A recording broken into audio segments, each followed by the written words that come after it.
आज की क्लास में हम लोग फ्लूइड मैकेनिक्स का पॉइज़लीज फार्मूले का टॉपिक करेंगे। आप देखोगे कि फ्लूइड मैकेनिक्स की जो प्लेलिस्ट है उसमें सारा कुछ मैंने करा दिया है। आपका बर्नौलीज, विस्कोसिटी, सरफेस टेंशन सारा कंप्लीट कर दिया है। केवल पॉइज़लीज फार्मूला बचा हुआ है, इसको देख लेते हैं। तो आज हम करेंगे पॉइज़लीज फार्मूला क्या होता है, इसको मैथमेटिकल कैसे डिराइव करते हैं, और इससे रिलेटेड मैं 2 क्वेश्चंस कराऊंगा। तो वीडियो को लास्ट तक जरूर देखना, इससे क्या होगा, तुम्हारा पॉइज़लीज फार्मूला बिल्कुल क्लियर हो जाएगा। तो हम लोग बात करते हैं पॉइज़लीज फार्मूला होता क्या है। पॉइज़ली ने बताया कि अगर कोई ट्यूब है, ये मान लो एक ट्यूब है, एक ट्यूब है, इससे कोई लिक्विड फ्लो हो रहा है,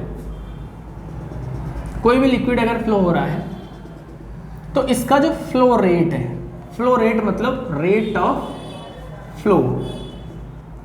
रेट ऑफ फ्लो का मतलब क्या होता है? रेट ऑफ फ्लो का मतलब होता है वॉल्यूम अपॉन टाइम। तो रेट ऑफ फ्लो को अगर हम मैथमेटिकल डिफाइन करें तो हम लिख सकते हैं वॉल्यूम अपॉन टाइम। तो जो रेट ऑफ फ्लो किसी भी फ्लोइंग फ्लूइड में होता है, इसको मैं Q कह दूं या V/T कह दूं, ये होता है pi upon 8 PR⁴ upon eta into L। Formula आपको डायरेक्ट याद रखना है, पॉइज़लीज फार्मूला और स्टोक्स लॉ। ये 2 ऐसे फार्मूले हैं जो आपको सीधे सीधे फार्मूले याद रखने हैं और इनको डायमेंशनली आपको डिराइव करना है। तो सबसे पहले पॉइज़लीज फार्मूला समझो क्या होता है कि अगर किसी ट्यूब में कोई लिक्विड फ्लो हो रहा है तो इसका जो वॉल्यूम पर सेकेंड होगा या वॉल्यूम अपॉन टाइम होगा, रेट ऑफ फ्लो होगा, ये फार्मूला होगा पाई/8 PR⁴ upon eta into L। अब चीज़ें हैं क्या, पहले वो समझ लो। R क्या है? रेडियस। मीन अगर ये कोई क्रॉस सेक्शन है तो इसकी जो रेडियस है वो R है, ये एंड x मान लो, ये एंड y मान लो। P है प्रेशर, L है लेंथ, L तो ईटा कोफिशिएंट ऑफ विस्कोसिटी है। R क्या है? रेडियस, जो क्रॉस सेक्शन का एरिया था उसकी क्रॉस सेक्शन रेडियस। L हमारी लेंथ है, eta coefficient of viscosity of fluid है, P प्रेशर है। तो मैं इसको सीधा सीधा ये भी कह सकता हूँ Q = V/T = पाई/8 PR⁴ upon eta into L। Mathematical में एक चीज़ देख पा रहा हूँ कि P/L क्या है। किसी भी क्वांटिटी को अगर आप लेंथ से डिवाइड करते हो, ये मैं कई बार आपको बता चुका हूँ कि किसी भी क्वांटिटी को आप लेंथ से डिवाइड करते हो तो आपका ग्रेडियंट बनता है। क्या बनता है बेटा? ग्रेडियंट बनता है। तो मैं P/L को मैं प्रेशर ग्रेडियंट कह सकता हूँ। ये इसकी मैथमेटिकल फॉर्म है, ठीक है। अब इसको होता क्या है, आपको डायमेंशनली डिराइव करना पड़ता है। तो पॉइज़लीज फार्मूला हम लोग डायमेंशनली डिराइव करेंगे, तो उसके लिए कुछ बातें आपको समझ आनी चाहिए कि एजम्पशंस क्या हैं, क्या क्या पॉइज़ली ने एज्यूम किया था इसको डिराइव करने के लिए। सबसे पहला एजम्पशन तो ये आता है कि जो लिक्विड का फ्लो है वो parallel to the axis of the tube होना चाहिए, स्टेडी होना चाहिए और एक्सिस के पैरेलल चलना चाहिए। दूसरा एजम्पशन उसने ये दिया कि जो प्रेशर है हर जगह सेम होना चाहिए, डिफरेंस सेम होना चाहिए।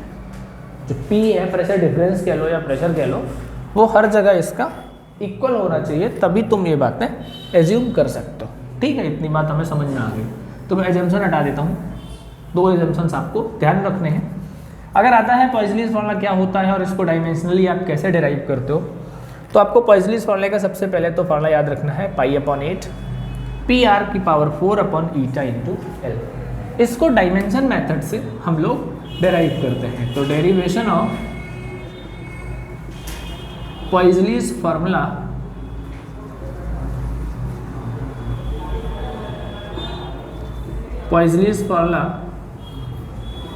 बाय डायमेंशन मेथड, ठीक है। डायमेंशन मेथड से हम इसको डिराइव करेंगे। तो आपको डायमेंशन मेथड से ध्यान क्या रखना है कि यार रेट ऑफ फ्लो जो ये है, किन किन बातों पे आप डिपेंड कराओगे। देखो, कभी भी अगर आपको फार्मूला याद है तो तुम्हें कई सारी हेल्प मिल जाएगी डायमेंशन मेथड से। अब वो हेल्प कैसे आ जाएगी? Rate of flow depends on following factors. किन किन बातों पर डिपेंड करेगा किसी भी पाइप में बहने वाला लिक्विड। अगर मैं वो बात करता हूँ तो यहाँ पे रेट ऑफ फ्लो क्यू है। देखो तुमको तो फॉर्मूला ध्यान है तो मैं कुछ बताऊंगा ही नहीं। सबसे पहले मैंने बोल दिया रेडियस ऑफ द ट्यूब की पावर ए, मुझे नहीं पता क्या है, रेडियस ऑफ द ट्यूब हो गया। दूसरा मैंने बोल दिया प्रेशर ग्रेडियंट P/L, इसकी पावर B बोल दी। तीसरा बोल दिया मैंने कोफिशिएंट ऑफ विस्कोसिटी, इसकी पावर C बोल दी। तो इन तीन बातों पे आपका रेट ऑफ फ्लो डिपेंड करता है। कौन कौन सी बात आ गई? Radius of the tube, pressure gradient और कोफिशिएंट ऑफ विस्कोसिटी। ठीक है, इन तीन बातों पे कर लिया। तो अब आप चलो चैप्टर 2 पे, डायमेंशनली आपने खूब फार्मूला डिराइव किया है। तो from first second and third, from first second and third, Q proportional आ जाएगा R की पावर A, P/L की पावर B, ईटा की पावर C। तो Q इक्वल K, R की पावर A, P/L की पावर B, ईटा की power C, where K is dimensionless constant. K dimensionless constant, ठीक है, मुझसे कोई मतलब नहीं है। अब हम लोग क्या करते हैं, अब हमें क्या करना है, दोनों तरफ की डायमेंशन कंपेयर करनी है। Q क्या है? रेट ऑफ फ्लो मतलब वॉल्यूम अपॉन टाइम। तो वॉल्यूम की डायमेंशन L3, टाइम की T, तो अपॉन में आ गया तो L3 T इनवर्स आ गए Q की डायमेंशन। K डायमेंशन लेस है, कोई मतलब नहीं है। R क्या है? रेडियस, रेडियस मतलब L की पावर A। ये क्या है? प्रेशर ग्रेडियंट, तो इसको अलग से सॉल्व कर लेते हैं। P/L, प्रेशर क्या होता है? ml इनवर्स T की पावर -2, L ये होता है L। तो ये मेरे पास क्या जाएगा? ml की पावर -2, T की पावर -2, है ना, की power B। Coefficient of viscosity आप निकाल चुके हैं, ml इनवर्स T इनवर्स की पावर C। इतना आपने सॉल्यूशन किया हुआ है। ठीक है, अब इसको कंपेयर करते हैं। L3 T इनवर्स, ये बन जाएगा यहाँ पे m की पावर क्या बन गई? B plus C। L की पावर क्या बन गई? A -2B minus C। T की पावर क्या बन गई? -2B -C। अगर आप इसको और अच्छे से सॉल्व करने जाते हैं तो दोनों तरफ आप क्या करते थे? डायमेंशन देखते थे। तो यहाँ पे m की पावर क्या है? B plus C। इधर m की पावर कितनी है? 0, m है नहीं। यहाँ क्या है? A -2B -C। इधर L की पावर कितनी है? 3। ये क्या है? -2B -C। इधर D कितना है? -1। तो B प्लस C मेरे पास कितना है? यहाँ पे 0, यहाँ A -2B -C इक्वल है 3, ये है -2B -C इक्वल -1। इसको सॉल्व कर लेते हैं। तो यहाँ से A, B और C की आपके पास डायमेंशन आ जाएगी। अब देखो तीन इक्वेशन से, तीन अननोन वैल्यूज हैं, आपको सॉल्व करना आता है। जैसे मैं यहाँ पे देखूँ तो B इक्वल में -C रख सकता हूँ, तो इस जगह B इक्वल -C रख दो, तो -2B -C इक्वल -1। ये हो गया 2C -C इक्वल -1, तो C इक्वल कितना आ गया? -1। अगर C की वैल्यू -1 आ गई तो B कितना आ जाएगा? प्लस का 1 आ जाएगा यहाँ से। अगर C की वैल्यू -1, B की वैल्यू +1 आ गई, प्लस हटा दो, तो A यहाँ से सॉल्व कर लो। A जब आप यहाँ से सॉल्व करते हैं तो A -2 × 1 माइनस C की वैल्यू कितनी है? -1 इक्वल -1। तो A -2 + 1 इक्वल, सॉरी ये 3 है, तो ये आ गया A -2 + 1 इक्वल 3। तो A इक्वल कितना आ गया? 4। तो A की वैल्यू 4 आ गई, B की 1 आ गई, C की -1 आ गई। इन सारी वैल्यूज को आप फोर्थ इक्वेशन में पुट कर देते हैं। तो फ्रॉम फोर्थ, ये देखो ये प्योर डायमेंशन है। ये अगर मैं थोड़ा बहुत जल्दीबाजी भी कर दूँ तो डायमेंशनली आपने पहले किया हुआ है सारा चैप्टर 2 में, तो इसको आप अच्छे से देख सकते हैं। तो ये फ्रॉम फोर्थ मेरे पास Q इक्वल क्या जाएगा? K R की पावर 4 P/L की पावर 1 ईटा की पावर -1। तो मैं क्या लिख सकता हूँ? K R की पावर 4 P/L × ईटा। अब मैं रिप्लेस कर दूंगा K को, किससे रिप्लेस करूंगा? इस कांस्टेंट से, π/8 से। तो π/8 से मैंने रिप्लेस किया, तो मेरे पास Q इक्वल क्या आ गया? π/8 PR की पावर 4 अपॉन ईटा × L। तो ये मेरे पास पॉइजनीज फार्मूला डायमेंशनली डिराइव हो गया। तो आप समझो होता क्या है कि अगर किसी पाइप में कोई लिक्विड फ्लो कर रहा है तो उसका जो रेट ऑफ फ्लो होगा उसका फार्मूला होगा π/8 PR⁴ upon eta into L. आपको इस तरीके से डायमेंशनली डिराइव कर, नोट कर लो बेटा इसको।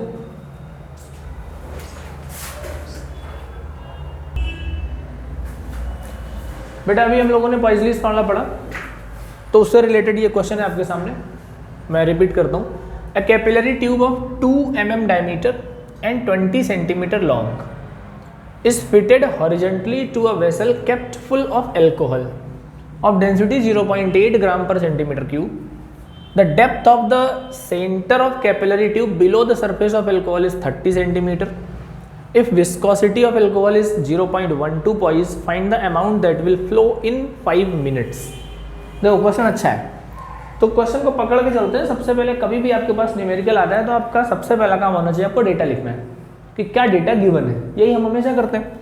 तो capillary tube of 2 mm diameter, तो अगर डायमीटर आपको कितना गिवन है 2 mm, तो D इक्वल आ गया 2 mm, इससे मैं क्या निकाल लूंगा रेडियस 1 mm, ठीक है। D इक्वल 2R होता है ना। 20 सेंटीमीटर लॉन्ग, ये क्या गिवन है आपको लेंथ, तो L इक्वल कितनी आ गई आपके पास 20 centimetre. Fitted horizontally to a vessel kept full of alcohol of density 0.8 gram per centimetre cube. Density मतलब rho 0.8 gram per centimetre cube. The depth of the center of capillary tube below the surface of alcohol is 30 centimeter. तो depth मतलब h कितनी दे दी आपको 30 centimetre. The viscosity of alcohol is 0.12 poise, ये क्या आ गया ईटा 0.12 poise आ गई। Find the amount that will flow in 5 minutes. Time कितना दे दिया 5 मिनट्स का। पूछा क्या अमाउंट मतलब मास, अमाउंट मतलब क्वांटिटी, टोटल कितना फ्लो होगा। अब मैंने देखी यार सारी चीज़ें तो सीजीएस में है तो इसको सीजीएस में रहने दो। तो सीजीएस में mm को सेंटीमीटर में कन्वर्ट कर लो, 0.1 सेंटीमीटर हो जाएगा। मिनट को कितना हो गया 5 मिनट्स का 300 सेकेंड, तो 300 सेकेंड हो गया। भैया मास निकालना है। अब मास के लिए तो सर कोई फार्मूला पढ़ाया ही नहीं है, लेकिन मैंने वॉल्यूम अपॉन टाइम का तो फार्मूला पढ़ा रखा है ना आपको। वॉल्यूम अपॉन टाइम से मैं क्या निकाल लूँगा वॉल्यूम। जैसे ही मेरे पास वॉल्यूम आ जाएगा मैं वॉल्यूम की डेंसिटी से मल्टीप्लाई कर दूंगा तो मेरे पास मास आ जाएगा। बिल्कुल सही बात है। तो चलो क्लियर करते हैं। ये तो डेटा था, अब डेटा का बेटा निकालते हैं। We have volume upon time equal क्या पढ़ा है मैंने पॉइजनीज फार्मूले में π/8 PR⁴ upon eta into L. अच्छा प्रेशर नहीं है, प्रेशर नहीं है तो क्या प्रेशर से रिलेटेड कुछ गिवन है। प्रेशर इक्वल क्या होता था रो GH पढ़ा था, तो रो और H है, G हमें पता होता है 9.8, तो मैं P की जगह क्या लिख दूंगा रो GH। तो यहाँ पे आ जाएगा π/8 रो GH R⁴ upon eta into L. Values put कर दो। V अपॉन T है, तो V इक्वल अगर निकालोगे तो इस T को मल्टीप्लाई में ले सीधी सीधी, टेंशन ही नहीं लेनी। T मल्टीप्लाई में आ गया, ये आ गया वॉल्यूम। पाई की वैल्यू 22/7 है 3.14, एक ही बात है, अपॉन 8। प्रेशर की जगह रो GH है, रो कितना है 0.8, G कितना है 9.8, H कितना है 30, R कितना है 0.1⁴, T कितना है 300, ईटा कितना है 0.12, L कितना है 20। इसको सॉल्व करके आप लोग क्या निकाल लेंगे वॉल्यूम। देखो सॉल्व कर लेना, अब सॉल्व करने बैठूंगा तो लंबा टाइम लग जाएगा। इसको सॉल्व करके आपका क्या आ गया V। जैसे V आ जाएगा आप मास निकाल लोगे वॉल्यूम इनटू डेंसिटी। तो जो भी आंसर आए, ये जितना भी आंसर आए, इसकी डेंसिटी कितनी दे रखी है 0.8 से मल्टीप्लाई कर देना, आंसर आ जाएगा। ठीक है, क्या करोगे 0.8 से मल्टीप्लाई कर दोगे, आंसर आ जाएगा। मैं आंसर लिख के दे रहा हूँ 92.4 ग्राम आएगा। चेक कर लेना 92.4 ग्राम आएगा। ना आए तो मुझे कमेंट सेक्शन में बता देना कि सर नहीं आया, तो मैं दोबारा इसको सॉल्व करा दूंगा। ठीक है, अब बेटा सवाल नोट करो, सॉल्यूशन नोट करो जल्दी से।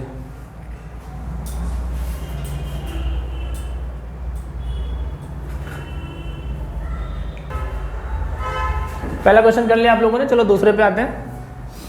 2 capillary tubes AB and BC are joined end to end at B AB equal 12 centimeter long and diameter of 4 mm, whereas BC is 3 centimeter long and diameter 2 mm. The composite tube is held horizontally with A connected to the vessel of water, giving a constant head of 5 centimeter, and C is open to the air. Find the pressure difference between B and C. B और C के बीच में आपको pressure difference बताना है. ये चीज़ concept को समझ लेना बहुत अच्छे से. डायग्राम आपके सामने है. AB की लेंथ कितनी दे रखी है 12 सेंटीमीटर, BC की लेंथ कितनी दे रखी है 3 सेंटीमीटर, इसका डायमीटर है 4 mm का, इसका डायमीटर है 2 mm का. ठीक है. A connected to the vessel of water giving a constant head of 5 centimetre. पहली बात तो किसका हेड है, वाटर लिक्विड, यहाँ पे पूरे में वाटर फ्लो हो रहा है, ये 5 सेंटीमीटर का कांस्टेंट हेड आपको दे रखा है. तो मैंने मान लिया कि let h centimetre is the head या प्रेशर हेड या प्रेशर डिफरेंस, मान लो head of pressure of B over C.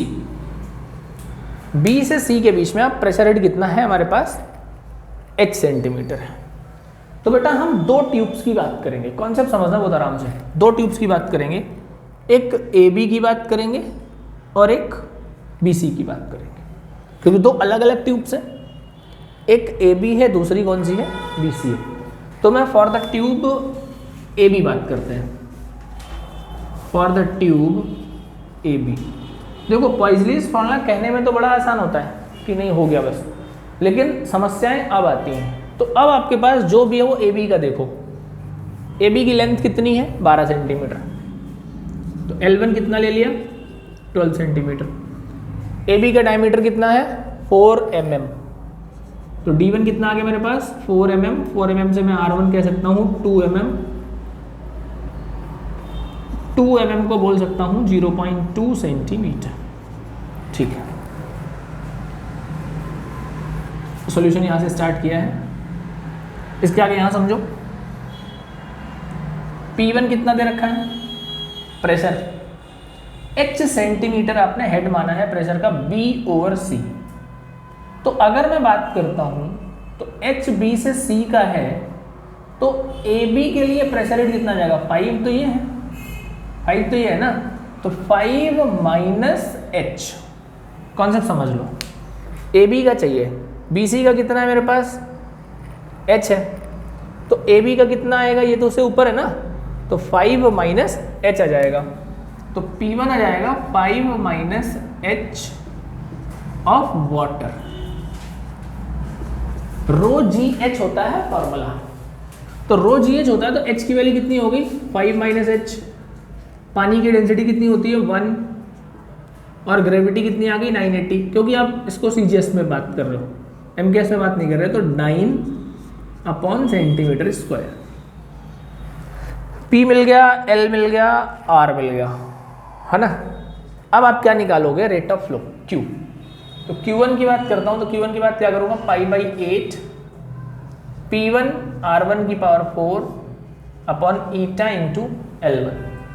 Values put कर देता हूँ, तो π/8 P1 कितना है 5 माइनस h 1 980, R कितना है 0.2 की पावर 4 अपॉन ईटा, L कितना है 12. इक्वेशन नंबर 1 बना लो. अब आप बात करोगे फॉर द ट्यूब BC. किसकी बात करोगे, BC की बात करते हैं. तो फॉर द ट्यूब BC, बेटा BC के लिए आपने प्रेशर हेड कितना माना हुआ है h, तो P1 कितना आ गया आपके पास h सेंटीमीटर ऑफ वाटर, मतलब H2O. तो P1 मैंने कितना ले लिया, h रो जी होता है, रो और g कितना हो गया 980. बहुत बढ़िया.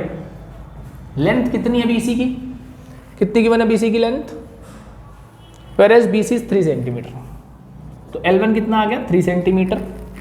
डायमीटर कितना गिवन है 2 mm, तो इसको मैं P2 कह सकता हूँ. P2 हो जाएगा या L2 हो जाएगा. D2 आपको गिवन है 2 mm, तो R2 लिख सकता हूँ मैं 1 mm, that is called 0.1 centimetre. ठीक है. इसका रेट ऑफ फ्लो निकाल लो Q2 पाई/8 P2R2 की पावर 4 ईटा L2। तो Q2 कितना आ गया पाई/8 इंटू H 1980 R2 0.1 की पावर 4 ईटा इंटू 3। अब देखो दोनों ट्यूब सीरीज में गिवन है तो इनका जो रेट ऑफ फ्लो होगा वो सेम होगा। तो लिख लेते हैं because AB and BC are in series. तो रेट ऑफ फ्लो सेम हुआ तो भाई करंट का तो फ्लो सीरीज में सेम होता है ना, तो लिक्विड का फ्लो तो सेम होगा। तो Q1 की वैल्यू आपके Q2 के बराबर आ जाएगी। तो कितना आसान क्वेश्चन था ये, दिखने में बड़ा खराब क्वेश्चन था। हमने क्या किया Q1 की वैल्यू को Q2 के बराबर कर देना है। तो Q1 इक्वल Q2 रख दो, सारी वैल्यूज रखो पाई/8 5 - H 1980 0.2 की power 4 upon eta into 12 equal पाई/8 into H into 1 into 980 into 0.1 की power 4 upon eta into 3। Solve कर लो, बहुत सारी चीज़ें कैंसिल हो जाएंगी। पाई/8 कैंसिल हो गया, ईटा कैंसिल हो गया, 980 कैंसिल हो गया, सब कैंसिल हो जाएगा। यहाँ से आपको H मिल जाएगा, कितना आएगा। ठीक, तो H की वैल्यू क्या हो गई यहाँ से। अब H आप सीधा सीधा निकाल लोगे, मैं आंसर बता दे रहा हूँ कितना आ रहा है। 4 सेंटीमीटर ऑफ वाटर कॉलम आ रहा है। तो H की वैल्यू आप लिखेंगे 4 सेंटीमीटर ऑफ H2O कॉलम। ठीक है, तो इस तरीके से आपने पॉइजली का फार्मूला कर लिया, पॉइजली के दोनों न्यूमेरिकल सॉल्व कर लिए। बहुत इंपॉर्टेंट न्यूमेरिकल्स हैं, दोनों कर लोगे तो पॉइजली का सारा कॉन्सेप्ट आपका क्लियर हो गया। ओके बेटा, थैंक यू।